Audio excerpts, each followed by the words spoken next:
Oke. Assalamualaikum warahmatullahi wabarakatuh. Yang saya hormati seluruh hadirin yang datang pagi ini, narasumber, setelah kepala dinas terkait yang mewakili, kepala puskesmas dan teman sejawat semuanya. Terima kasih atas waktu dan kehadirannya. Sebelumnya marilah kita ucapkan dulu alhamdulillah. Alhamdulillahnya karena insya Allah tahun ini pelayanan bedahana hadir di Wonogiri. Sebelum Bapak Ibu ketahui semuanya, suara saya terdengar sampai belakang, betul? Terima kasih. Yang kedua, kita ucapkan kembali alhamdulillah karena bedahana ini baru ada terdekat itu kan cuma Solo dan Jogja. Ada 7 kabupaten yang belum ada bedahananya. Pacitan, Ponorogo, Sukoharjo, Karanganyar, Sragen, Boyolali belum ada bedahananya. Yang ada terdekat ya insya Allah Wonogiri ini. Dan saya juga minta doanya Bapak Ibu semua. Mudah-mudahan target tahun ini BPJS bisa memverifikasi pelayanan bedahana di Rumah Sakit Wonogiri. Kita mulai nggih. Hari ini saya akan mengajak Bapak Ibu untuk berpikir diskusi.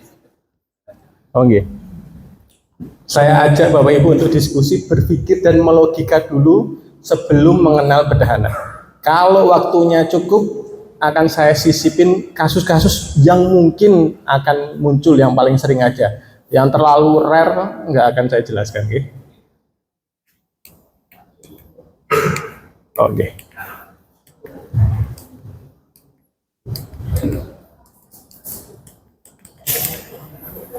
Nextnya, next nih.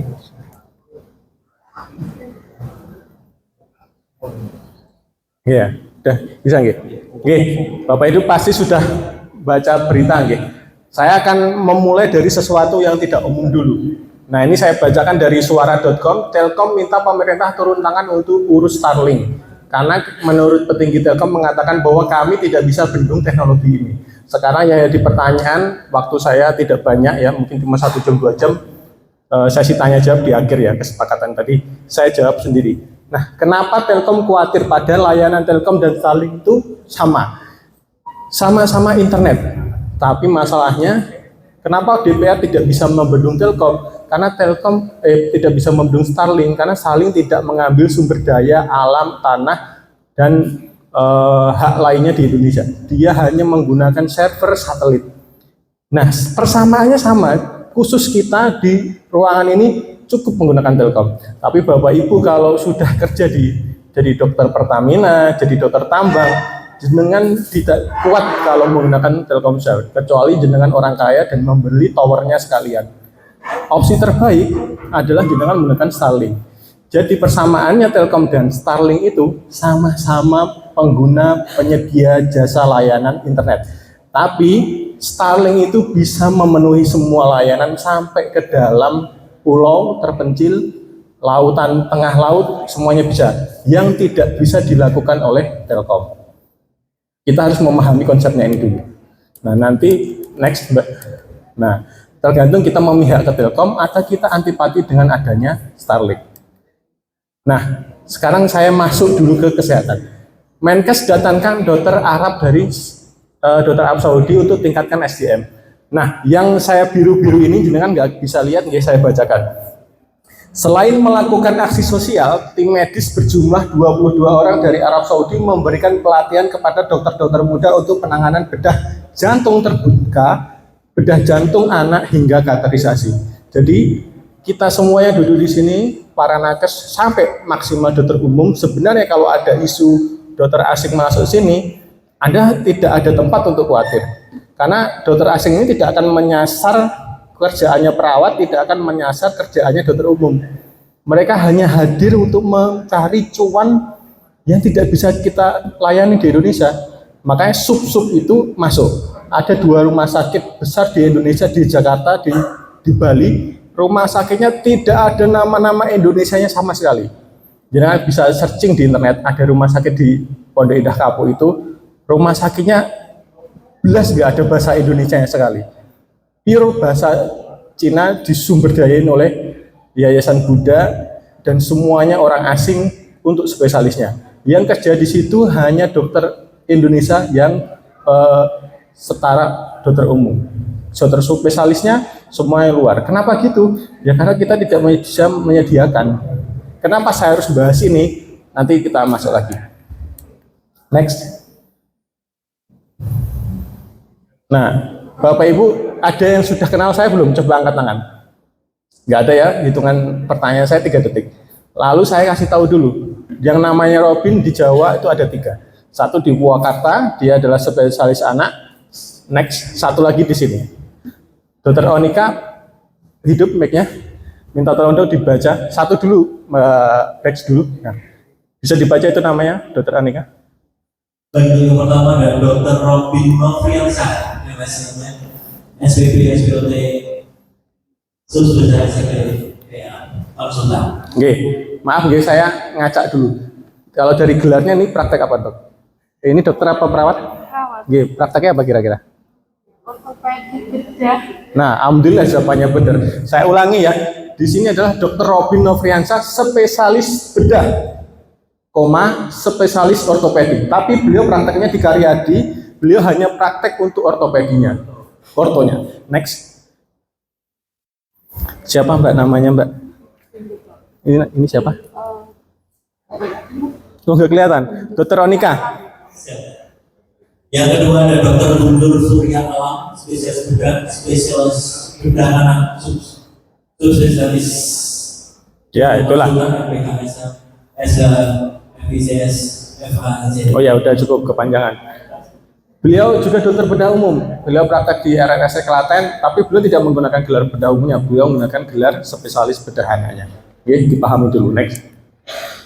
Ini profil saya tadi sudah dijelaskan sedikit. Saya lahir di Kerjolor, Wonogiri. Rumah saya pinggir jalan, depannya Alfamart. Kalau ingin tahu. Poli saya nggak tahu kenapa diletakkan di depan poli istri saya, ya. Jadi kalau jenengan nyari nanti yaitu depan poli mata ya poli saya.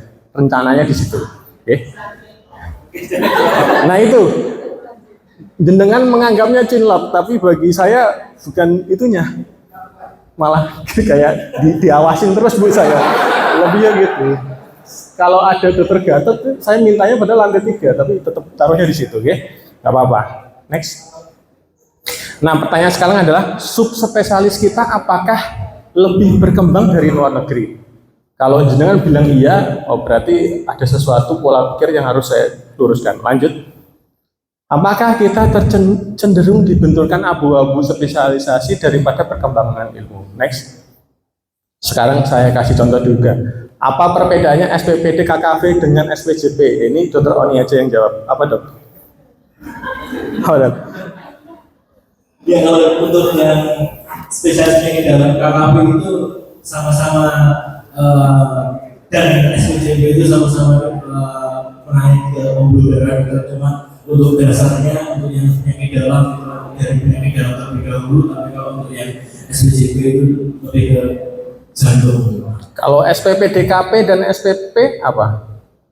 Spesialis penyakit dalam konsultan paru, apa bedanya dengan spesialis paru? Apa dok ini? Ya, next. Jenengan nanti baca sendiri, banyak itu di internet ya bedanya, karena saya tidak akan fokus menjelaskan itu. Itu ada ya. Next. Tapi kalau jenengan tahu, terserah jenengan suka atau tidak sama Gibran Raka Bumi Raka, tapi yang jelas Uni Emirat Arab itu ngasih duit ke Solo hanya untuk membangun rumah sakit khusus jantung. Jadi kalau jenengan ke sana nyari penyakit dalam tidak ada. Jenengan nyari ke sana bedah anak makin tidak ada. Kenapa? Karena Uni Emirat Arab tahu ini yang belum ada di Indonesia, masih kurang banyak spesialis jantungnya. Next. Jangan bicara Bandung dan Jakarta. Sekarang kita paling dekat tempat saya sekolah di Sarjito, di sana sedang membangun namanya Gedung Pediatric Tower. Gedungnya khusus ibu dan anak. Next.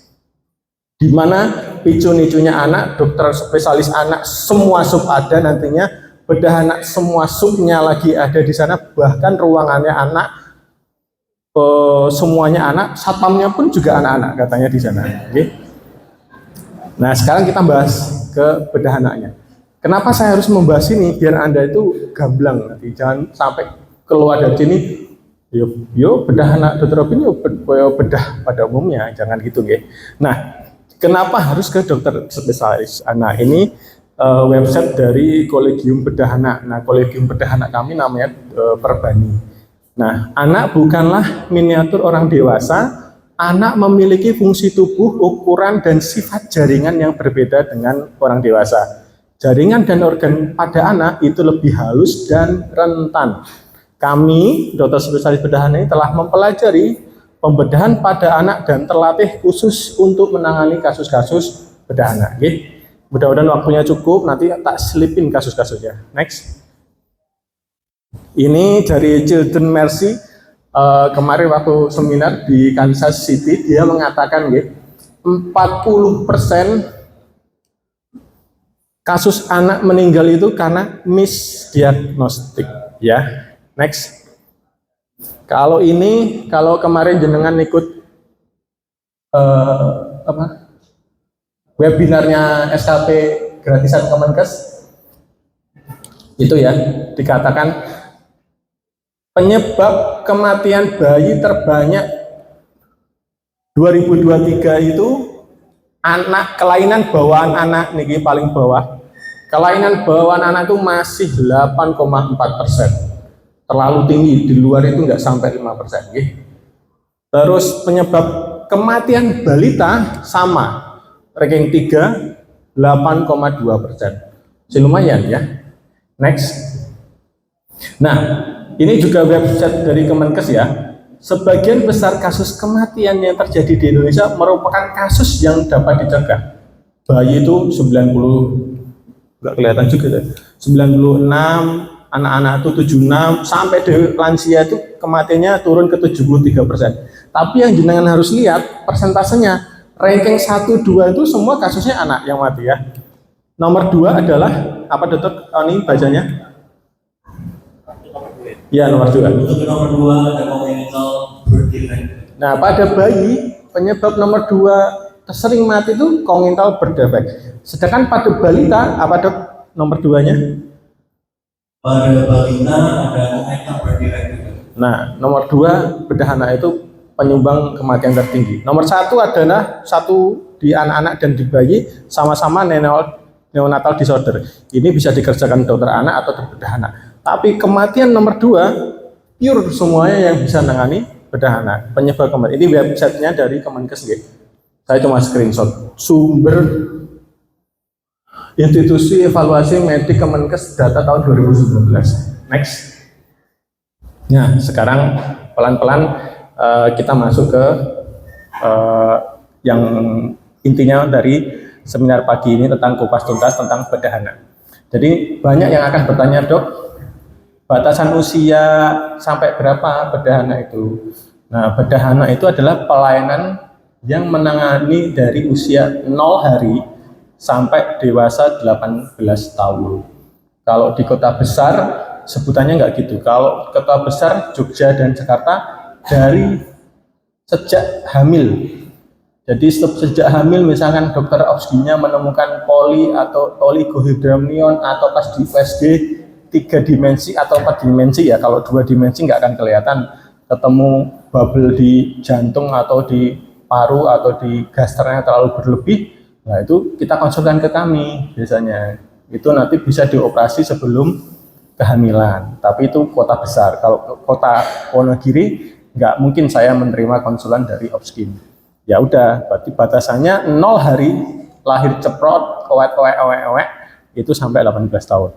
Semua kasus head to toe kecuali masuk tulang dan brain. Kalau tulang itu wilayahnya ortopedi, kalau brain maksudnya bedah saraf. Next.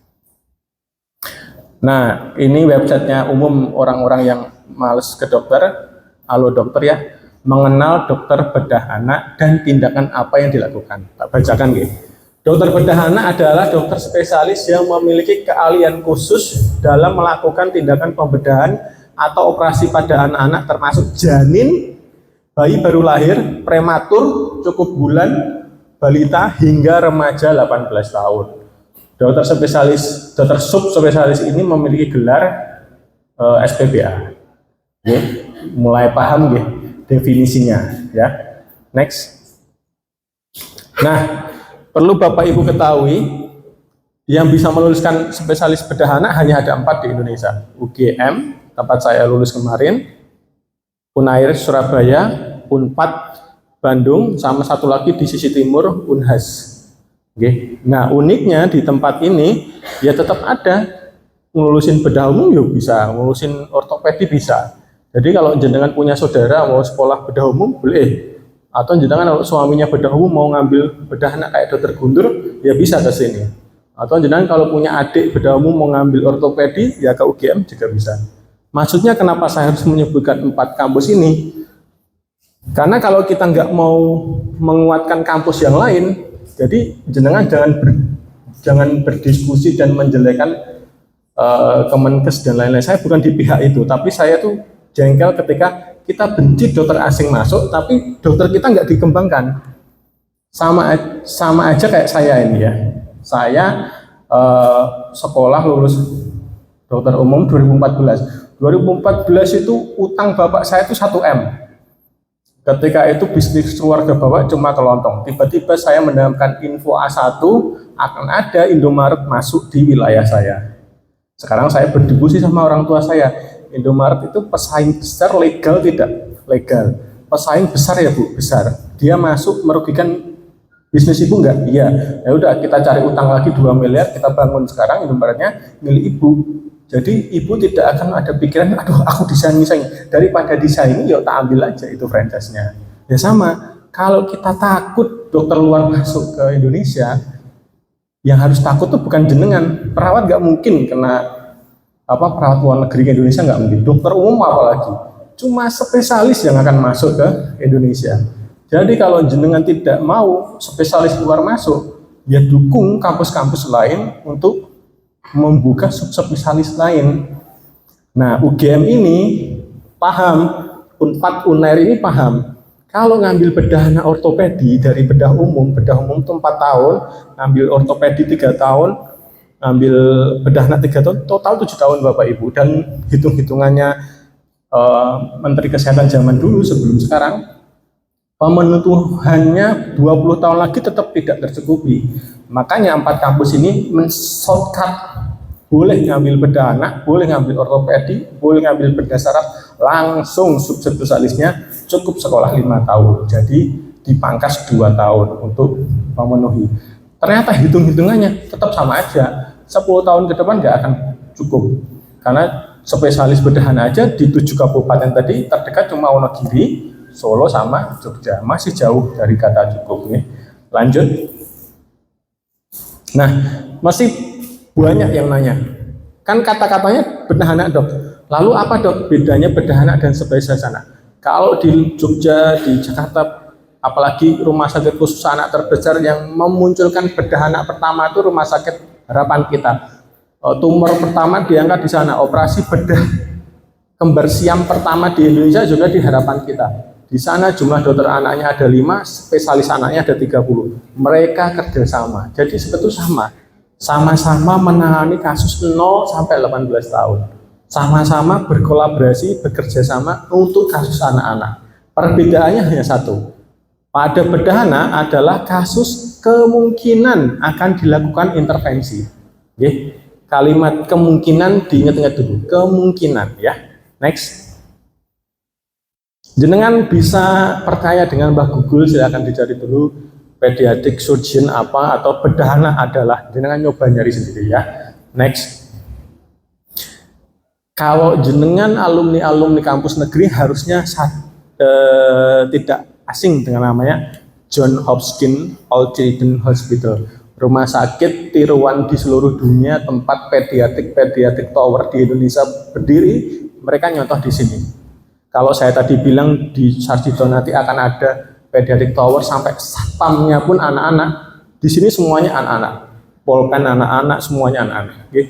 Di situ dijelaskan di websitenya John Hopkins itu, what is pediatric surgeon? Itu spesialis yang terlatih untuk mengoperasi bayi, balita, sama anak remaja dewasa. Gitu nggih. Next. Nah, di luar negeri untuk lulus itu harus mendapatkan sertifikasi dari general surgery atau bedah umum dan pediatric surgery. Ya sama di Indonesia juga gitu. Tapi karena kondisi kemajuan zaman sekarang luar negeri juga sama, langsung ngambil per sub sekarang udah bisa. Next. Ini kasus-kasus yang mungkin ditemuin, nanti tak bahas aja, lebih per foto aja biar enak. Karena jenengan dari belakang saya yakin nggak kelihatan, depan ini aja nggak kelihatan. Next.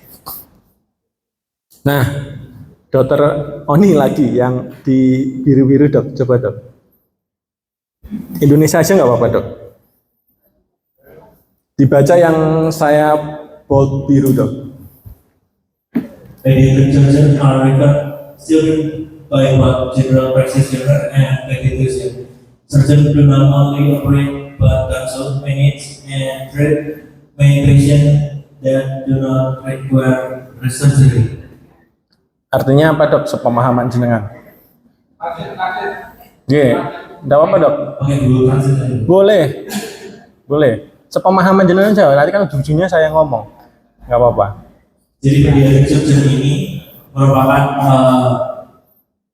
seperti penggabungan dari dokter dokter umum dan juga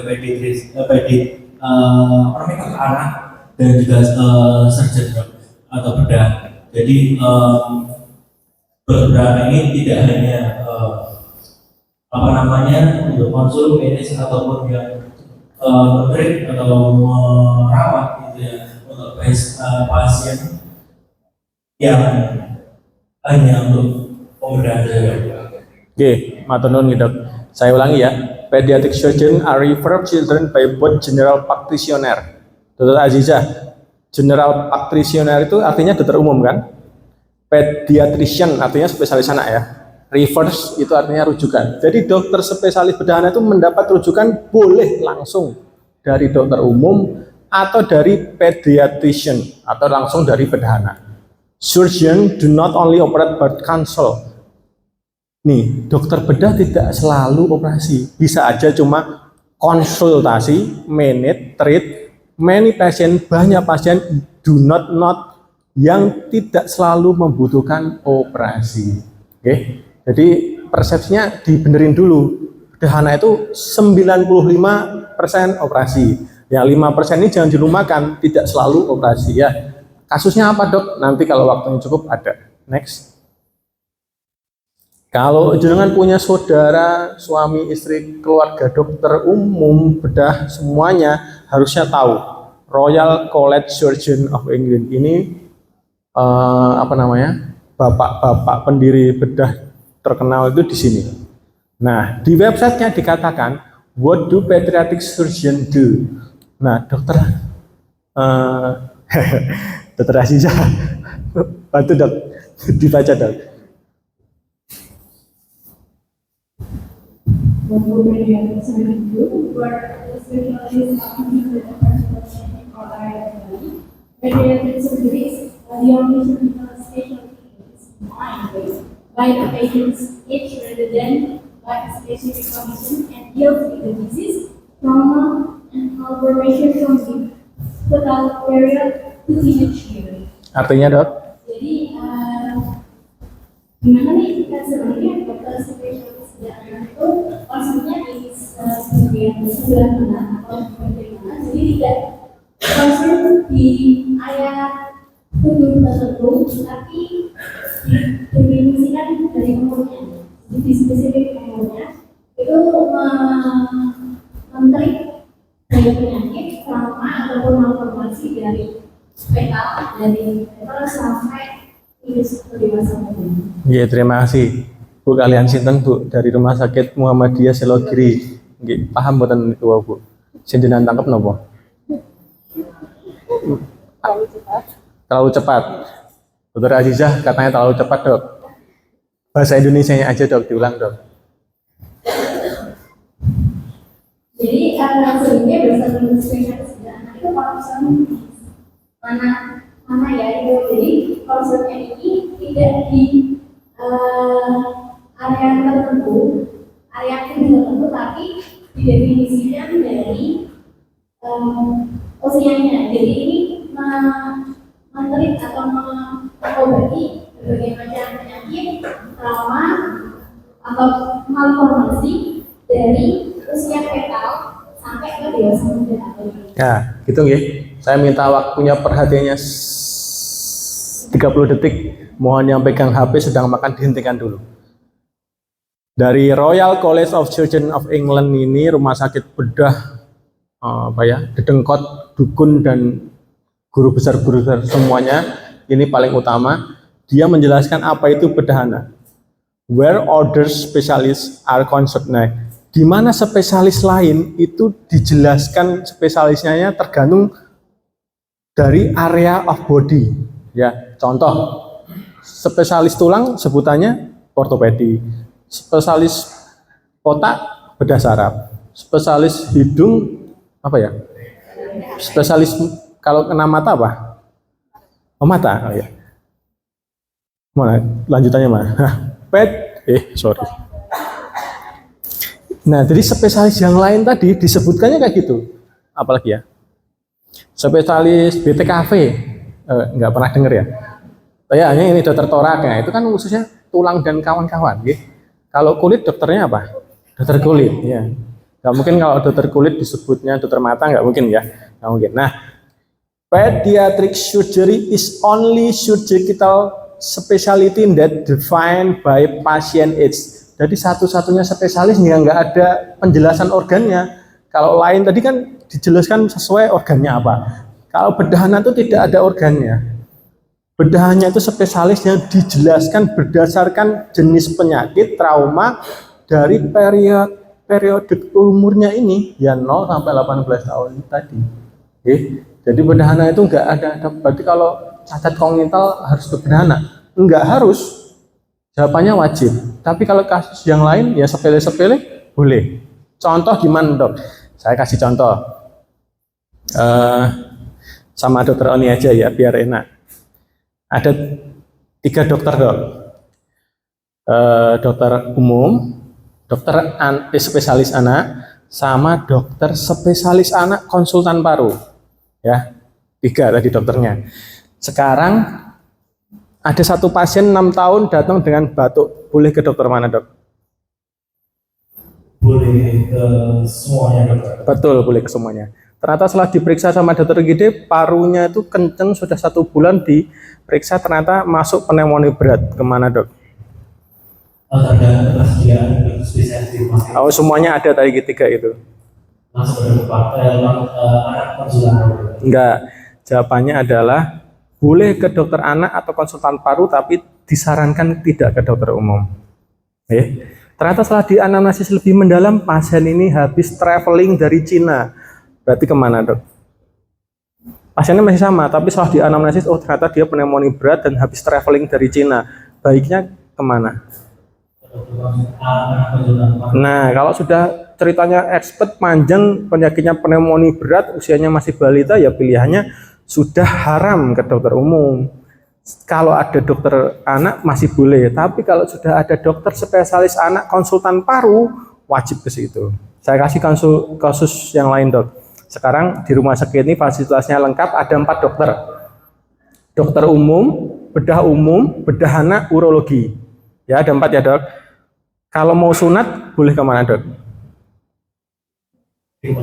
Iya.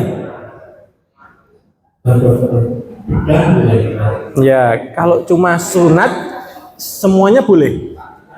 Semuanya boleh. Tapi setelah diperiksa ternyata pasiennya masih umur 1 bulan sunat dengan fimosis. Pilihannya kemana dok? Kemana? Oh. Nah, good. Nah, kalau nyun sewu, kalau seperti itu mungkin agamanya berbeda sama saya mungkin ya, tapi statusnya haram. Ya, tergantung kita mendalami agama seperti apa. Tapi kalau itu sudah haram. Ya, nanti saya tunjukkan kasus-kasusnya yang komplikasi. Ada yang haramnya berdosa lagi ada. Jadi kalau kasusnya sudah fimosis berat 1 bulan, sarannya jangan ke dokter umum, pilihan tadi. Sekarang saya tambahin lagi kalimatnya. Ternyata setelah diperiksa, kulupnya, preputimnya dibuka, ternyata ada hipospadia. Nah, sekarang pilihannya pasien 10 bulan tadi, pilihannya kemana, dok? Enggak. Boleh ke urologi, boleh ke bedah anak. Tapi sangat haram ke dokter umum. Kalau bedah umum berani nggak apa-apa. Kenapa? Karena kami butuh penyambungan bekas kulup preputium tadi untuk membuat lubang uretra yang baru. Makanya hukumnya haram. Hukumnya haram kalau ketemu hipospadia dengan fimosis disunat, itu statusnya kalau versi agama saya itu berdosa. Karena ketika ketahuan terus kerujuk saya kulupnya udah hilang, saya sudah, dia masih bisa, tapi sangat sulit, angka keberhasilannya sulit. Jadi bukan berarti bedah anak urologi gitu tidak bisa sunat, bisa, tetap bisa. Tapi kalau kasusnya naik jadi expert, ya tetap bisa. Tapi yang tadi jadi tidak bisa. Jadi harus dipahami dulu, gitu. Next. Nah, sekarang pertanyaan yang selalu teriang-iang beberapa bulan saya di Wonogiri adalah next. Kapan harus ke bedah anak? Nah, itu selalu nanya. Jadi enaknya ke bedah anak kapan, dok? Next. Jawabannya adalah sama halnya membedakan jenengan kapan ke penyakit dalam, kapan ke spesialis anak. Jadi tidak usah memikirkan kasusnya apa, asalkan itu sudah di bawah usia 18 tahun dan bukan kasus tulang dan otak, brain, silakan ke bedah anak. Konsul dulu tidak masalah. Seandainya ternyata oh ini cuma pneumonia, ya tak kembalikan ke dokter anak. Atau kalau misalkan oh ini cuma demam biasa, dok, dari fimosis, ya tak balikan ke dokter umum gitu. Next. Nah, apa tantangan bedah anak di Indonesia? Sementara memang baru hanya ada di kota-kota besar. Sama seperti jumlahnya bedah saraf itu masih sangat-sangat minimal. Tidak pahamnya lini terdepan nakes terkait kapan ke bedah anak. Padahal yang seperti yang jelaskan tadi, bukan kapannya tapi usianya yang menentukan ke bedah anak. Lalu sering terlambatnya penanganan karena terlalu lama dirujuk, dan sering tidak pahamnya kapan sebaiknya dirujuk. Next. Pertanyaan, apakah kasus kasus bedah anak ditanggung BPJS? Jawabannya next. Semua kasus asalkan rumah sakit itu kerjasama, baik BPJS, asuransi kesehatan, ketenagakerjaan dan lain-lain di gambar itu semua ditanggung asuransi. Bekerja sama semua kasus. Hanya satu kasus bedah anak yang nggak mungkin ditanggung, baik itu BPJS. Kembar siam, jadi separasi kembar siam itu BPJS pun angkat tangan. Kayak kemarin Sarjito, misalkan kembar siam pun yang bayar dinas sosial, sisanya tertangani. Hipospadia, kelainan bawaan, semuanya BPJS nanggung, semua asuransi swasta tertanggung. Nah, layanan-layanan di bedah anak nanti di Wonogiri intinya kayak gitu-gitu aja, tapi saya jelaskan per sub-subnya ya. Yang pertama paling atas itu onkologi. Jadi kasus-kasus tumor pada anak itu juga banyak ya. Tapi bedanya kalau tumor pada anak tidak akan menyebabkan kematian di saat itu. Biasanya matinya usia balita atau remaja karena sudah metas kemana-mana. Contoh kasus paling sering adalah nefroblastoma, teratoma, limfangioma, soft tissue tumor atau benjolan dan lainnya. Kasus-kasus digesti seperti apa, dok? Bisa abdominal pain, intusubsepsi, hernia, splenectomy dan lainnya. Terus yang merah ini kongenital atau fase-fase neonatus, ini saya warnain merah karena dia matinya dalam hitungan 1 minggu biasanya. Telat rujuk itu makin sulit penanganannya. Tidak dirujuk makin jelek prognosisnya. Apa sih kasus tersering? Urutan pertama atresia ani, terlahir tidak punya lubang anus. Atresia intestinal, distes nafas, NEC, sepsis. Sepsis pun bedah anak juga menangani. Lalu ileus, semua jenis ileus kita menangani. Lalu kasus yang jarang, tapi tidak mungkin menyebabkan kematian ya, saya ulangin. Kasus urologi itu belum pernah, alhamdulillah, ketemu meninggal itu nggak ada. Tapi jarang didatengin karena faktor apa? Orang tuanya malu. Kalau cuma fimosis pasti datang. Tapi kalau sudah hipospadia, lubang pipisnya itu tidak di ujung, entah di atas, kanan, kiri, atau bawah, atau UDT, testis, skrotum, buah zakar kanan kirinya kurang satu, atau keduanya tidak ada, itu tidak akan menyebabkan kematian, Bapak Ibu. Tapi orang tuanya pasti malu dulu datang ke kami, karena mindsetnya salah. Dia berpikir itu azab, dia tuh berpikir ini, oh ini gara-gara faktor gen bapaknya kurang bagus, atau mikirnya, oh nasib takdir sama Tuhan seperti ini. Nah, itu pikirannya salah, harusnya dibenarkan. Karena kasus-kasus seperti ini kalau datangnya kurang dari 2 tahun, telurnya di dalam perut masih bisa diturunkan, lubang anusnya masih bisa dibenarkan. Kalau lewat masih bisa nggak, Dok? Lewat 2 tahun masih bisa, tapi kemungkinan sembuhnya makin kecil gitu. Karena testis selama dia terpendam di perut, makin lama tidak bisa diturunkan. Trauma, ya semua trauma ya. Liver splint, trauma tumpul, kecelakaan, luka tusuk, luka tembak, terus kasus-kasus yang tidak akan perlu operasi ataupun nanti suatu saat jadi operasi kayak kasus fungsional, konstipasi kan tidak perlu operasi, ya nanti paling tak irigasi, nya tak keluarin, atau megakolon atau hispro, ya. Next. Nah, sekarang perlu lini terdepan, nakes semuanya itu yang perlu diperhatikan adalah kapan bayi itu dirujuk ke bedah anak dalam hitungan menit, jangan sampai 1 hari lebih. Kapan? Harus aware dulu. Karena saya tidak memaksa Bapak itu untuk memahami kasus penyakitnya, tapi paling enggak overthinking dulu, daripada telat overthinking aja. Rujuk wae lah timbangannya apa-apa. Mending gitu. Pertama, jenengan sudah tahu lihat bayi lahirnya cacat, mau apapun cacatnya, jarinya berlebih, jarinya kurang, alat kelaminnya pendek atau alat kelaminnya bengkong, lubang salah satu dari 7 lubang nggak ada, entah lubang telinga, lubang hidung, lubang titik, lubang anus nggak ada, atau bayi lahir cepat hitungan 1 jam udah kembung. Harusnya bayi nggak mungkin kembung dalam hitungan 1 jam, tapi kalau jenengan nemu berarti itu sudah perlu segera penanganan bedah anak. Lalu lahir dengan air liur berlebih. Jenengan kalau masih punya balita, anak-anak, bayi itu mulai ngoweh usia berapa, Dr. Oni? Bayi mulai ngoweh usia berapa? Mulai dari lahir. Oh enggak. Nah ini 4 bulan ya Bu. Nah, pinterin jenengan 100 ya Bu ya. Kenapa? Karena fase oral bayi itu baru muncul 4-9 bulan. Jadi jenengan yang punya anak balita, jenengan ingat-ingat lagi. Waktu lahir 0-4 bulan, dia cuma tidur. Tapi mendekati MPASI pertama, bayi itu mulai ngoweh. Belajar duduk ngoweh, megang makanan ngoweh, ngomong aja ngoweh. Karena fase oralnya dari di situ. Karena kenapa? Salivanya tumbuh, giginya mulai tumbuh. Makanya baru ngoweh itu berlebih 4. Nah, 4 bulan tadi acuannya. Tapi hitungan hari seminggu pertama bayi terlalu banyak ngoweh, nah itu hati-hati. Jangan-jangan dia ada penyempitan di esofagusnya atau malah sampai dengan atresia. Jadi kalau bayi terlahir sudah mulai air liur berlebih, ngoweh benar-benar ngoweh kayak bayi 4 bulan itu, atau muncul uprok gelembung-gelembung di busa di mulutnya, itu sudah jelas tanda-tanda kelainan.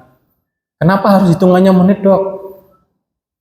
Karena lubang nafas bayi itu waktu lahir itu cuma 3 mili lebarnya, mentok 5 mili, paling gede 1 cm. Itu kalau kesumbat air liurnya, hitungan jam efeknya adalah pneumonia, hitungan hari mati karena tersedak air liur sendiri. Lalu setelah lahir langsung sesak napas. Nah ini harus lihat-lihat, nanti agak sulit ini, tapi nanti tak tunjukin gambarnya. Lalu setelah lahir langsung muntah kuning hijau. Ingat-ingat ya, satu-satunya muntah yang boleh pada bayi itu cuma gumoh. Itu pun air liur atau ASI. Kalau keluarnya itu muntah warnanya kuning hijau, lah itu sudah pasti ada sumbatan di perutnya atau ada gejala penyakit lain. Atau setelah lahir setelah lahir tidak BAB lebih dari 24 jam. Ingat-ingat ya, bidan-bidan kalau bayi itu pertama selalu berwarna hitam kehijauan kayak petis, dan selalu wajib hukumnya keluar 24 jam sebelum hidupnya. Ya, kalau BAB-nya hari kedua ketiga rujuk ke bedana. Kalau BAB-nya tidak berwarna itu hijau, hitam, petis, misal warnanya putih, kuning, nah itu juga wajib ke bedana ya. Berarti ada kelainan di hatinya. Nah, pada usia balita sampai dengan anak, misalkan jenengan tampak kondisi sekiranya perlu bedah lah. Saya nulisnya gini soalnya kasusnya terlalu banyak ya, yaitu segera ke bedana. Next, mengapa ke bedana? Karena kami perlu mempelajari semua perjalanan penyakit di rentang tiap usianya. Kalimatnya gimana tadi? Di rentang tiap usianya. Contoh gini, tidak akan mungkin usia neonat 30 hari kena usus buntu seumur hidup di Indonesia belum pernah. Lah, tapi bedahna itu kenapa harus melajari itu gitu? Karena kami terbiasa harus memahami semi dukun. Kenapa gitu? Gak mungkin saya akan nanya anak owek-owek terus, "Dek, yang sakit sebelah mana? Sudah makan belum?" Jawabannya ya satu, owek. Itu biasanya. Jadi kami nggak akan bisa menganamnesis sebaik mungkin. Makanya kami harus anamnesis ditambah pemeriksaan fisik dan penunjang dan riwayat kehamilannya. Kalau pas bejo ketemu orang tua yang tegar. Nek ketemu orang tua yang tidak tegar, nyun sewu, mohon maaf kalau SDM-nya rendah, itu langsung ngeblank dokter bedahnya. Kenapa? Misalkan kayak kejadian kemarin usia 3 bulan kembung nggak bisa muntah hijau. Yang saya tanya ibunya apa? Ibunya nangis dulu panjang gitu, baru saya tenangin, baru bisa jelaskan. Itu pun ada beberapa cerita yang dia lupa. Karena makanya daripada kita berharap pada orang tua yang kadang shock, kaget, dan ketemu dokternya udah nangis dulu, mending kita pelajari aja penyakitnya. Oh, usia segini, kondisinya seperti itu, oh ya sudah. Gitu. Karena pernah kita berharap mencoba bertanya ke wali satunya, tadi kan ibunya, kita tanya ke bapaknya, jawaban bapaknya 90% apa? Saya nggih mboten paham dok, wong saya mboten ngertos sing rawat ibu. Nah, itu malah pusing. Makanya bedahana itu harus mempelajari semua rentang penyakit sesuai usianya untuk memprediksi kemungkinan terus ditambah dengan penunjang ke arah ke sini. Walaupun kadang temuan pas dioperasi berbeda, tapi kita sudah ada persiapan. Next. Dan kenapa bedahana itu harus mempelajari empati simpati pada orang tua anak? Karena musuh kami itu selain orang tua adalah neneknya. Biasanya gitu. Gini Bu, Atresia Ani terlahir tidak punya lubang anus, itu operasi kalau datangnya ceprot di ronsen kondisi stabil, saya bisa langsung membuat lubang anusnya di hari itu. Nanti pasiennya cukup puasa 5 hari. Tapi nek dirujuknya hari ketiga, saya nggak akan mau kalau di rumah sakit daerah langsung lubang anus, pasti tak stoma dulu. Kenapa dok? Panjang ceritanya. Itu kalau kondisi. Nah kalau saya ketemu orang tua yang nggak paham, kadang bisa saya arahkan untuk paham. Tapi nek ketemu udah neneknya, biasanya alimannya apa? Mulai sik wae, tekok yang lain. Nek pas balinya hari ke-7 udah kembung, sulitnya apa? Bayi itu tidak seperti saya kena usus buntu tahun 2021, tak USG sendiri, tak diagnosis sendiri, telepon temen, jam 12 malam di laparoskopi. Hitungan detik saya bisa. Karena saya tahu ceritanya, saya tahu resikonya kalau terlambat, adhesi dan perforasi. Tapi kalau bayi tadi itu terlahir itu cuma punya cadangan lemak coklat. Dan itu akan habis paling cepat 3 hari, paling lama 4 hari. Sisanya bayi itu tidak punya cadangan lemak, nutrisi, dan lain-lainnya. Bayangkan kalau dia shopping dulu gara-gara kalimat neneknya tadi, yang dokter kaya kayak terkenal loh kayak, coba tekok sih. Akhirnya baru dirujuk ke saya. Bayi sudah lama tidak makan, tambah kembung, nutrisinya turun, ya sudah, operasinya tinggal stoma. Itu pun bejo-bejonan pas kondisinya bayi. Makanya kenapa dokter bedahana tuh sering kalau di daerah tuh matinya tinggi ya, karena terujuknya telat, kondisinya udah mepet, ya wis bismillah aja ya Bu, kita coba ya, walaupun nggak stabil gitu.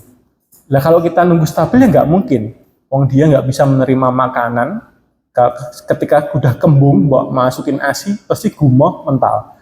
Nah kalau pilihannya ya tinggal dipuasakan dengan infus. Sebagus-bagusnya rumah sakit daerah Wonogiri pun, sebagusnya Solo aja tanya dokter Bapak Amir ini, pasti TPN juga saya nggak ada, adanya cuma D5,5 NS.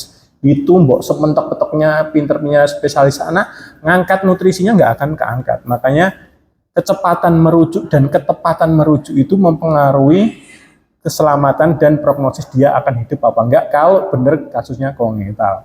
Makanya selain kami mempelajari tahapan tiap penyakit, kami mempelajari empati dulu. Target kami adalah bapak dan ibunya tenang, paham, dan siap. Jangan sampai saat ketemu dia pulang. Karena kalau sudah pulang saya sudah pesimis, udah pasti dia akan ke alternatif. Yakin itu. Apalagi kalau kasusnya tidak umum. Saling sepele ya, kayak kasus intusubsesi gitu. Usus kejepit masuk ke dalam usus lainnya. Penyebabnya apa? Paling umum. Penyebab karena nasi, bukan MPASI, nasi. Kenapa? Karena si neneknya terlalu bilang, wes le, endok kayak pisang. Bu, tapi belum 6 bulan. No, kowe mbiyen zaman mbiyen urung 6 bulan urip kok. No. Bukan karena ibunya pinter, enggak, karena jawaban paling benar kalau punya akal adalah karena Gusti Allah masih sayang sama anak jenengan waktu itu tidak bergejala. Delalah cucu nih jenengan bergejala. Jadi jangan sampai jenengan nanti ketemu nenek-neneknya pasien tuh selalu membenarkan diri. Zaman biyen rapopo kok. Karena zaman biyen data kematiannya nggak dicatat sama si neneknya, jadinya kesannya tidak apa-apa. Contoh itu ya. Next. Nah sekarang pelan-pelan. Berapa menit lagi waktu saya, Mbak? Misalnya masih cukup ya 15 menit. Saya akan menjelaskan yang sering-sering aja. Tidak mungkin semua saya jelaskan. Saya sekolah aja 5 tahun ya. Yang umum-umum aja. Kita akan mengenal singkat kasus-kasus yang sering di bedah anak. Next. Nih, tongue tie atau lip tie. Jadi ada selaput. Ini bisa ada sejak lahir atau karena infeksi. Bisa, ya. Ini efeknya apa, Dok? Gampang. Jenengan kalau lihat bayi berat badannya nggak naik gara-gara meneteknya nggak kenceng. Biasanya yang akan tahu itu dokter anak kalau anak pertama. Tapi kalau pasien udah anak kedua, dia sadar sendiri. Kenapa? Karena kalau anak kedua dia akan sadar, Dok, anakku kok netek nggak kenceng ya, Dok, ngencot itu nggak sekenceng bapaknya gitu. Nah ini harus diketahui, ternyata ada ini lip tie ini. Jadi ada selaput entah di antara atas gigi atau di bawah lidah. Ini nek pas bejo masih bisa hidup, efeknya apa? Besok besar cedal, itu aja. Tapi nek udah terkena efek dari sejak lahir, dia nggak akan bisa nenen. Mentok 5 menit ngencot puting ibu lepas, karena dia capek. Nah itu udah capek, dia nggak bisa ngencot. Efeknya apa? Berat badan nggak naik. Ya ini penanganannya sangat cepat. Kalau dirawat cukup 1 hari. Next. Terus limfangioma, ya. Jadi benjolan-benjolan sejak lahir ya seperti ini atau seperti ini. Ini tidak selalu, jangan sampai berpikir gondok. Tidak mungkin bayi lahir balita kena gondok itu apes banget. Gondok itu harus remaja ke atas. Ya ini pasti limfangioma. Ini isinya cairan Bapak Ibu. Kayak nggak terbiasa megang, emang rasanya keras tapi sebenarnya cairan. Loh kok cairan keras, Dok? Ya sama aja, jangan isi aja tuh balon kasih air, nah udah kenceng ya keras sama aja. Nah ini bisa dibuang semakin kecil semakin mudah. Atau kista ductus di sini ya, ini orang ngiranya juga gondok, padahal enggak, ini kista sebenarnya ya. Lalu sinus preaurikural, jadi jenengan kalau lihat anaknya kopoan, ternyata keluarnya enggak dari lubang telinga, dari depan telinganya ini. Nah, ini namanya kista atau sinus preaurikural. Ini penyebabnya waktu lahir kan kita punya sinus-sinusnya, lupa menutup. Nah, itu lupa menutup. Nah, itu emang tidak akan menyebabkan kematian, tapi disawang jadi elek. Masuk anakku bagus-bagus, ayu-ayu, dia kopoan. Nah, keluar bengeknya, itu bisa diobati. Terus hemangioma ini bejo-bejoan, kalau datangnya cepat bisa pakai obat, keberhasilannya tinggi. Kalau ukurannya 1 cm ada yang sembuh sendiri. Tapi kalau sebesar ini, oh sudah perlu dibuang.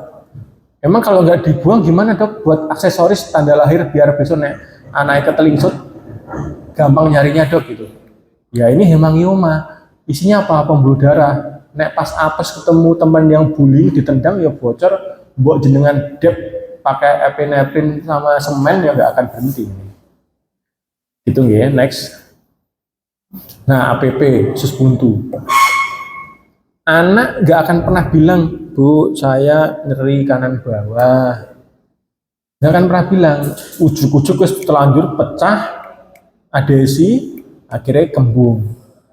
Jadi tidak selalu kembung itu karena ileus, bisa juga karena usus buntu. Ya nggak ketahuan, kok nggak ketahuan dok? Ya gimana, anak itu nggak akan bisa mengekspresikan keluhannya. Seandainya pun bisa mengekspresikan keluhannya, sudah ada penelitian di psikologi bahwa 0 sampai 5 tahun itu semua penjelasan anak-anak itu 70% itu real, 30%-nya adalah cerita khayalan fiksinya.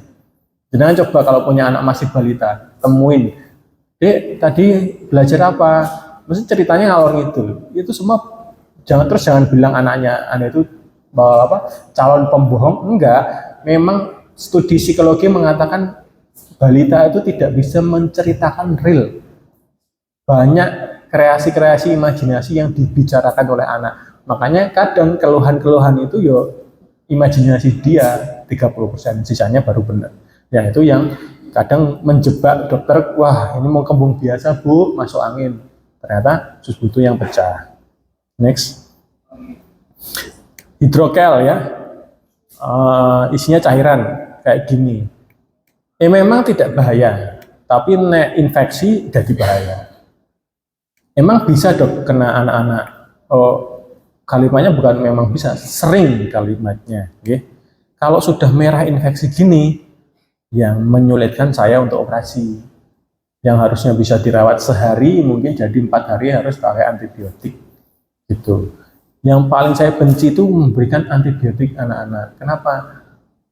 Semakin dini terkena antibiotik, anak itu besok ringkih banget sakitnya. Entah jadi pilek, jadi lain-lain. Jadi kayak datangnya pas ijek imut-imut bayi 1 bulan, 2 bulan itu enak banget operasinya. Tanpa antibiotik sehari pulang. Next. UDT. Ini baru ketemu kemarin di rumah sakit sebelah. Alhamdulillah selamat. Jadi UDT itu adalah undecided testis, di mana kantong zakar skrotum kanan kirinya itu kosong. Bisa salah satu, tapi tersering itu kanan biasanya. Atau keduanya. Nah, dok, ini bikin mati nggak dok? Nggak mungkin mati. 100% tanpa zakar dia hidup. Masa dok? Ya itu coba jenengan ke Thailand. Teman-temannya yang apa? Ayo trans. Nah, transgender Thailand itu kan dibuang testis dan apa penisnya. Hidup toh hidup, nggak baik.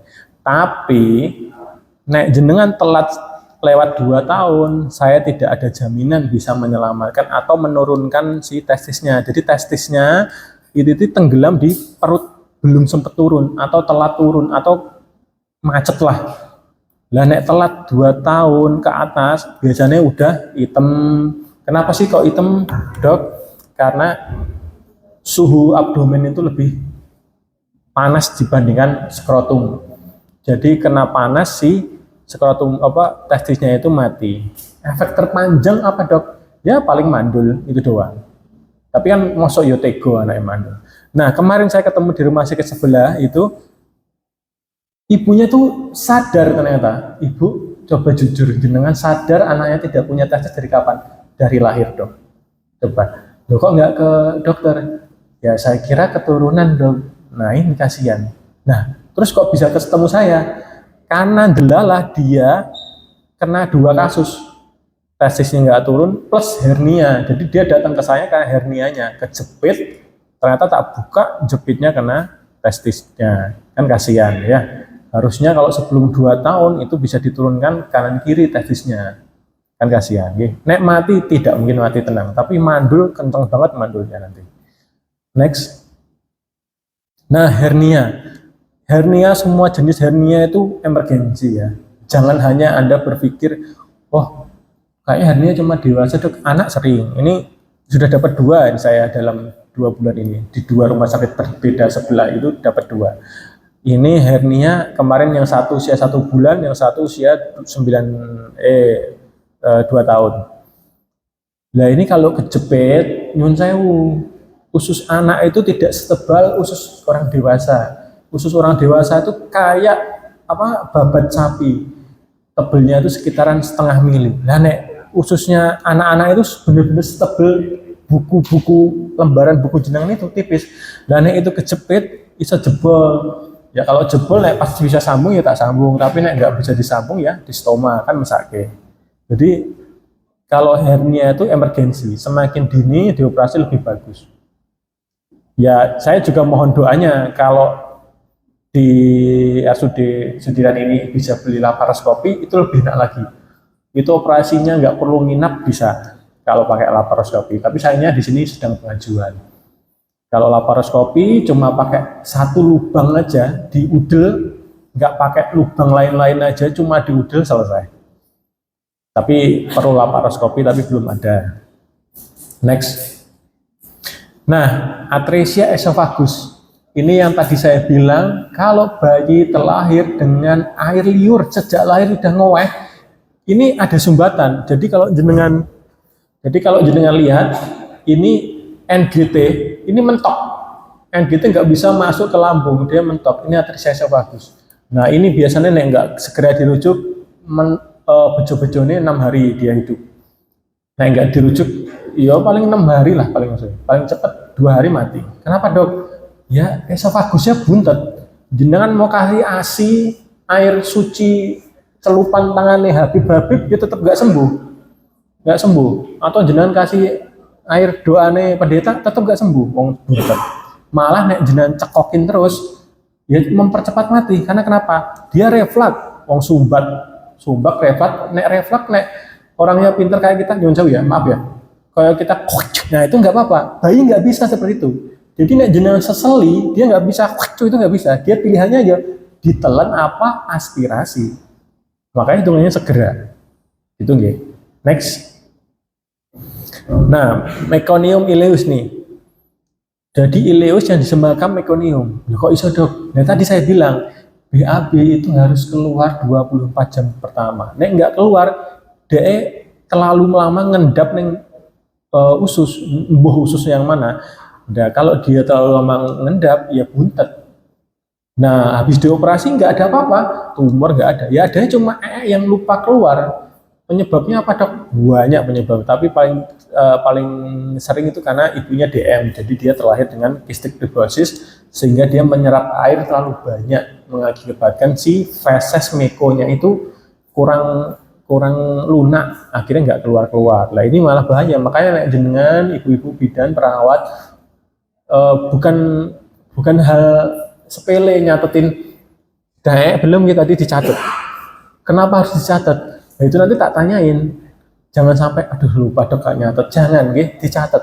Kapan pertama, kapan pipis pertama. Kapan pertama, apa warnanya? Kapan pipis pertama, jernih atau tidak? Itu harus dicatat. Saya perlu melihat pipisnya juga jernih atau tidak, nya warnanya apa, dan kapan jam berapanya dari dia lahir kehidupan pertama. Next. Nah ini tanda kalau sudah merah kayak gini, berarti jenengan sudah menyumbang dosa ke pasien. Karena perut pasien udah merah gini, udah tanda-tanda peritonitis. Berarti jenengan yang sudah tidak aware karena telat rujuk. Ini sudah tanda-tanda telat rujuk. Udah tinggal kasih jarum aja jedot gitu. Next. Atau hisprung, megakolon. Jadi ini memang tidak ketahuan di awal. Cara mengetahuinya adalah pertama BAB-nya telat, bisa hari kedua kelahiran, hari ketiga kelahiran, atau waktu balita berat badannya nggak naik, tapi dia nggak ada kendala lain, tongkai nggak punya. Nah lama kelamaan kok badannya kurus tapi perutnya kembung. Setelah diperiksa isinya cuma feses aja. Ternyata karena ganglion atau saraf di beberapa ususnya tiap anak beda-beda itu mati. Akhirnya dia nggak bisa dia nggak bisa ngeden. Buat dikasih mikrolak nggak keluar. Ya ini perlu operasi yang panjang. Hisprung ini perlu operasi yang panjang. Lanjut. Ini konstipasi tadi ya. Jadi tergantung ya. Biasanya konstipasi saya akan melacak dulu. Kalau riwayat lahirnya normal, tiba-tiba konstipasi, saya tanyakan dulu.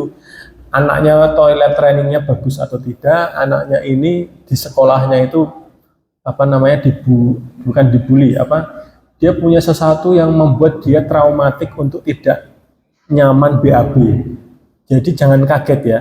Kalau anak kecil traumatik itu traumatiknya bebas, ketakutan, nyeri, itu bisa membuat dia tidak mau Sama misalkan kayak kita orang dewasa, perempuan diputus, kan masalahnya cuma diputus sama pacarnya, tapi efeknya apa? Nggak mau makan, nggak mau hidup, ya sama. Anak-anak itu ketika traumatik bisa jadi konstipasi. Next. Nah, kalau tadi saya bilang bayi lahir cepat langsung muntah hijau kuning atau merah, itu segera dirujuk. Kenapa? Jangan-jangan dia punya atresia intestinal. Jadi bayi terlahir tapi ususnya pedot kayak gini. Ini pedot, nggak nyambung sama sekali. Nah ini hati-hati, ya. Oh 5, oke. Next. Nah, atau bayi terlahir, ini kita ada perdebatan. Bayi terlahir tanpa lubang anus ini perdebatan kami dengan dokter anak. Karena dokter anak sekarang sudah tidak menyarankan colok dubur dengan termometer di anusnya. Oke, kami setuju. Tapi paling tidak jenengan harus melihat anusnya ada apa enggak, lurus atau enggak, kecil atau enggak. Kalau udah bentuknya kayak gini, enggak ada hitam-hitamnya, terus pokoknya anusnya orang Indonesia itu pasti tengahnya itu hitam-hitam gitu loh gini. Nah ini kan buntet. Jadi jangan kelamaan, gendang dirujuk. Semakin cepat saya bisa bikin lubang anus. Tapi kelamaan, ya harus stoma dulu. Stoma itu apa? Nya lewat perut dulu. Ya saya nggak bisa memaksakan terlalu cepat operasi anak-anak. Wong dia tidak punya modal, lemak nggak punya, duit nggak punya, tenaga nggak punya. Ya, semakin cepat kondisinya masih stabil. Semakin lama ya saya perlu operasi beberapa tahap. Gitu ya. Next. Nah ini kalau bikin lubang anusnya ya. Kalau fresh tanpa kelainan, tanpa imbalan labs dan lain-lainnya. Next. Nah, kalau jenengan tahu ayam, bebek, burung, semua jenis unggas itu dia tidak punya kelamin, namanya kloaka. Jadi lubang pipis, lubang ngendok, lubang koitus, bebek, ayam, unggas itu jadi satu. Nah, ada kasus pada perempuan itu sama, cewek, lubang pipis, lubang anus ini jadi satu. Nah, ini biasanya yang menyulitkan orang tua. Kenapa? Sampai besar dia nggak akan ada keluhan, karena dia bisa baru kalau orang tuanya notice agak pintar dikit, loh kok anakku lubangnya jadi satu semua, vagina ini. Nah ini nek sampai telat memang matinya enggak, cuma operasinya jadi lebih sulit gitu. Nek ijik bayi operasi lebih mudah, cuma masalahnya kasus seperti ini tidak akan ketahuan. Saya pernah ketemu sekali di Sarjito, udah 17 tahun baru ketahuan. Sulitnya apa? Dokter yang konsul dokter obsgin. Kenapa?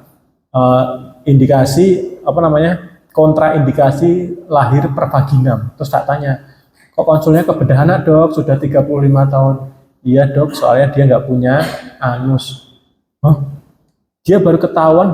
Jadi suaminya juga nggak notice. Saya juga aneh. Suaminya tuh hubungan seksnya di tempat sama dan ini jadi satu. Nah, dokter obsgin usia 35 tahun konsul ke bedah anak karena tidak bisa kontraindikasi lahir per vaginam. Kenapa? Kalau dipaksakan lahir per vaginam, lubang pipis, lubang anusnya sobek semua karena itu jadi satu. Ya, tetap kita operasi kemarin, tapi tetap kami sarankan SC dulu, baru setelah kuat operasi lubang anus untuk ibunya. Nyatanya tadi sampai dewasa nggak mati, ya karena kalau perempuan agak kuat dikit. Next. Atau ini pernah ada, saya nggak tahu di Wonogiri rumah sakit mana kemarin rujuk ke sudah terlanjur operasi di sini, habis operasi dirujuk ke Muardi. Ada rumah sakit mana ya? Nggak ada. Tapi ada kok. Soalnya kami di kolegium, Pak Amir, Dr. Ibnu selalu ngabarin saya. Ini ada gastroskisis kok dirujuk Bin gitu kan dari Wonogiri. Saya jawab BPJS kurang aktif langsung begitu.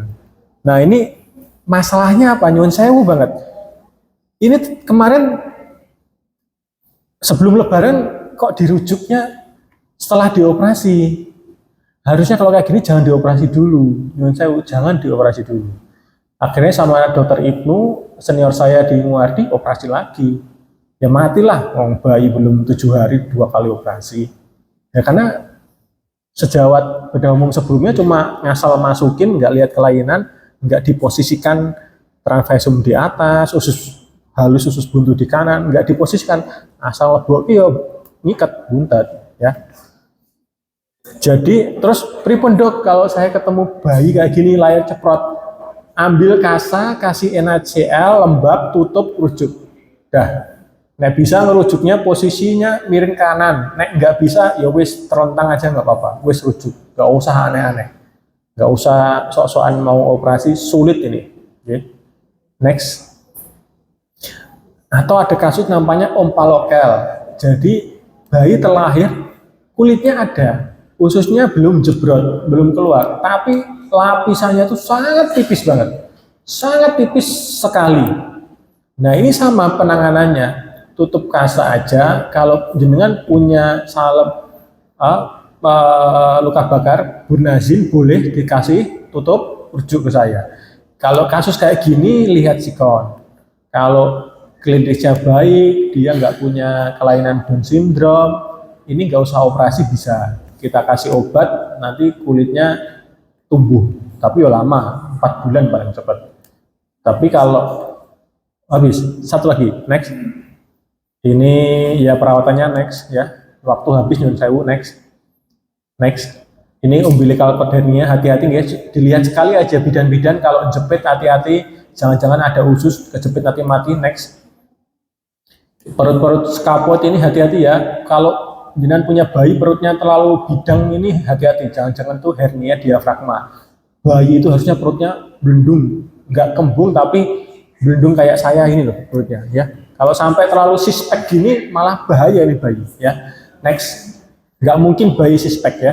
Kita aja nggak mungkin apalagi bayi. Atresia duodenal, next, next, next. Itu tadi hernia diafragma ya. Kenapa suspek? Karena semua ususnya masuk ke paru-paru. Next. Nah, jenengan kalau lihat bayi udelnya bodong ada merah-merah atau keluar cairan keluar ya ini jangan diotak-atik. Segera ke kami tak tutup ya daripada nanti jadi infeksi. Next. Next. Next. Next. Ini intusisasi gara-gara makan nasi atau paku MPASI ya, ususnya kejepit. Next.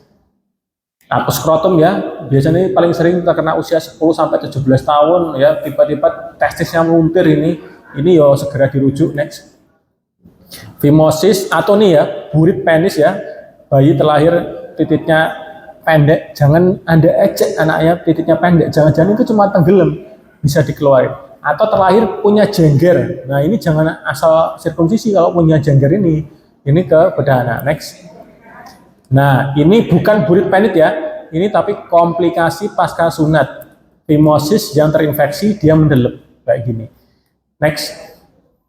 Nah, ini kasusnya 1:1 juta, seluruh Indonesia baru ketemu 2 kali. Pertama di Klaten, kedua sama saya juga, bayi terlahir nggak punya testis, penis. Jelas nggak punya, jadi ini masa depannya nggak bagus. Nggak bisa koitus maksudnya, tapi hidup. Lanjut, next. Next, ini laparoskopi. Next. Tumor-tumoran ya, nggak usah dijelasin tumor. Next. Ini tumor di teratoma, di pinggul. Next. Nah, pada anak ya, mudah-mudahan di RSUD sini laparoskopinya segera dibelikan. Next. Atau pasang PEK percutaneous. Jadi jenengan kalau punya sejawat yang lahirnya autis atau cerebral palsy nggak bisa makan, daripada dipasang selang hidup kayak selang hidungnya sampai kuning nggak jelas warnanya, mending dipasang ke lambung langsung lebih mudah ganti dan lebih bersih. Namanya PEG. Next, ini atau endoskopi kolonoskopi ini biasanya kita gunakan untuk ngambil koin-koin pada anak-anak yang tertelan. Oke, sekian dari saya. Kalau ada pertanyaan nanti di akhir ini nggak usah ditutup dok, biar dibaca lagi. Karena waktunya habis. Terima kasih. Mohon maaf atas banyak salahnya. Billahi wa taufiq.